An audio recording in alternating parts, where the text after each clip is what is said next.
teman-teman, kita di sini akan membahas tentang nasionalisme dan kedaulatan negara.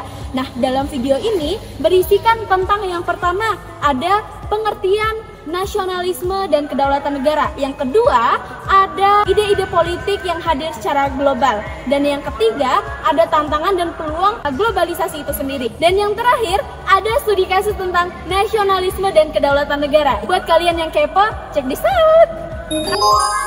Halo guys, di sini saya akan kasih tahu tentang pengertian nasionalisme menurut para ahli, yaitu Lothrop Scott.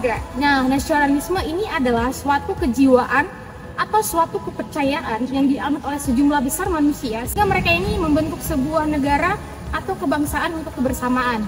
Nah, sedangkan dalam perspektif politik, nasionalisme adalah proses globalisasi dan penguatan komunitas lokal yang bercerita otonomi daerah jika salah satu implementasinya itu bisa menjadi ancaman nasionalisme di daerah tempat tinggal, kepercayaan, dan agama, bahasa, dan kebudayaan. Pada awal pertumbuhan nasionalisme ini dikatakan sebagai sebuah situasi kejiwaan berupa kesetiaan seseorang secara total diabadikan secara langsung pada negara.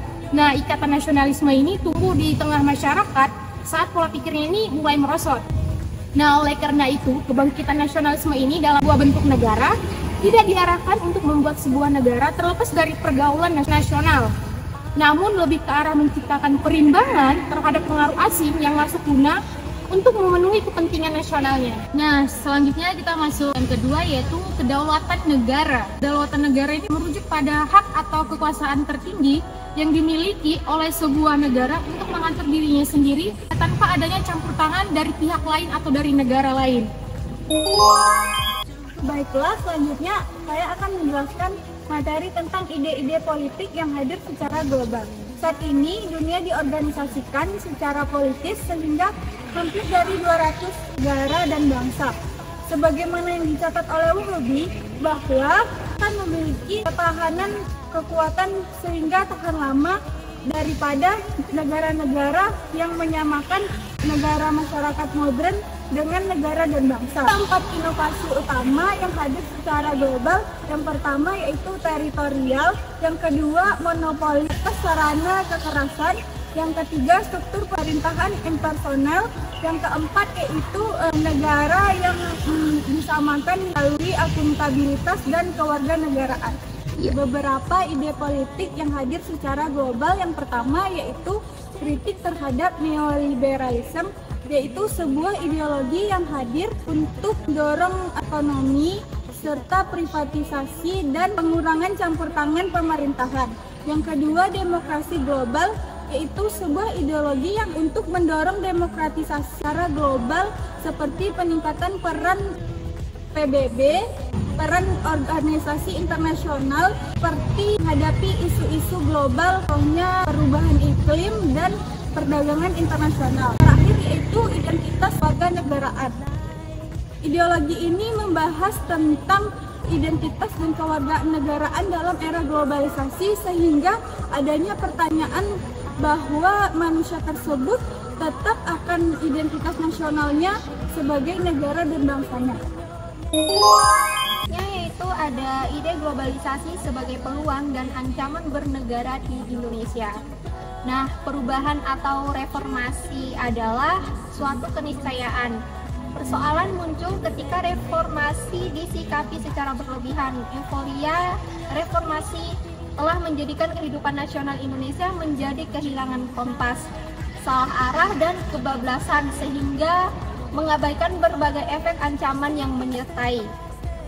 Nah, demokrasi yang sebenarnya hanyalah suatu sarana dianggap sebagai sebuah tujuan. Akhirnya kehidupan nasional seperti ini tidak lagi mengikuti rambu-rambu dan pedoman serta meninggalkan sikap yang disebut kewaspadaan. Nah, kewaspadaan nasional ini padahal ancaman yang dihadapi tidak lagi hanya yang bersifat fisik, ideologi, dan politik saja. Ancaman itu telah menyeluruh di semua aspek kehidupan yang menyentuh ranah geografi, demografi, sumber kekayaan alam, ideologi, politik, ekonomi, budaya, dan pertahanan. Ancaman yang dihadapi tidak lagi ancaman tradisional belaka, tetapi sudah non-tradisional. Tidak lagi yang simetris semata, tetapi sudah pada tingkat asimetris. Kewaspadaan nasional yaitu suatu kualitas kesiapsiagaan yang dimiliki oleh bangsa Indonesia. Nah, di era globalisasi sekarang, ancaman itu diartikan sebagai sebuah kondisi, tindakan, potensi yang diperkirakan atau sudah nyata dapat membahayakan kelangsungan hidup bangsa dan negara. Kemhan Republik Indonesia telah merumuskan buku yang berisi antara lain hakikat ancaman yang dihadapi oleh bangsa Indonesia. Ancaman atau keamanan tradisional yang datangnya dari luar negeri adalah invasi atau agresi dari negara lain yang kecil kemungkinannya.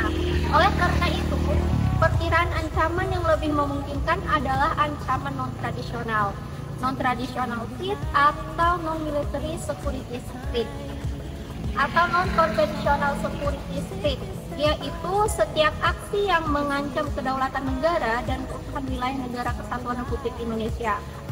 Nah, ancaman yang paling mungkin dari luar negeri itu terhadap Indonesia adalah kejahatan yang terorganisir yang dilakukan oleh aktor-aktor non-negara untuk memperoleh keuntungan dengan memanipulasi kondisi dalam negeri dan keterbatasan aparatur pemerintah. Disinilah seharusnya kewaspadaan nasional tadi sangat dibutuhkan untuk mengantisipasi ancaman tersebut. Tetapi saat ini pemerintah telah membuat formulasi baru yang dapat diterima oleh masyarakat untuk mencegah semua potensi ancaman tersebut, yaitu dengan cara meningkatkan nasionalisme melalui bela negara. Bela negara adalah sikap dan perilaku warga negara yang dijiwai oleh kecintaannya kepada negara, Kesatuan Republik Indonesia yang berdasarkan Pancasila dan Undang-Undang Dasar tahun 1945 dalam menjamin dan mewujudkan kelangsungan hidup bangsa dan negara yang seutuhnya.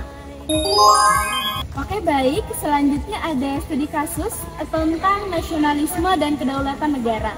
Yang pertama, kita akan membahas studi kasus tentang nasionalisme.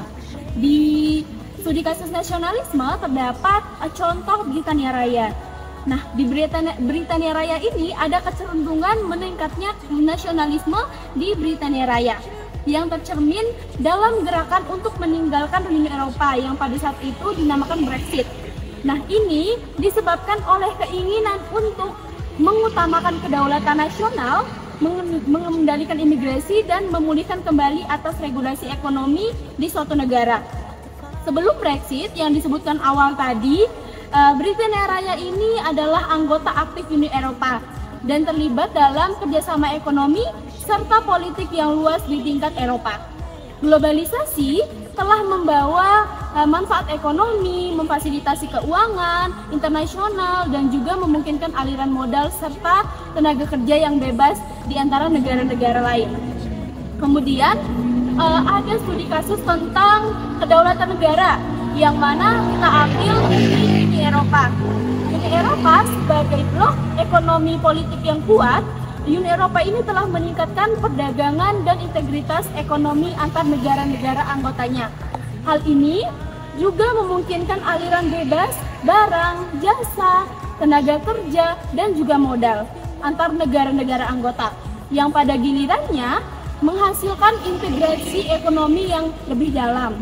Dengan adanya Uni Eropa ini, negara-negara anggota harus menyesuaikan kebijakan nasional mereka nih.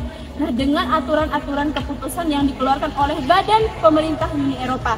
Hal ini membatasi kedaulatan mereka dalam beberapa kebijakan tertentu. Nah, itu merupakan sebuah studi kasus untuk contoh untuk kedaulatan negara maupun nasionalisme.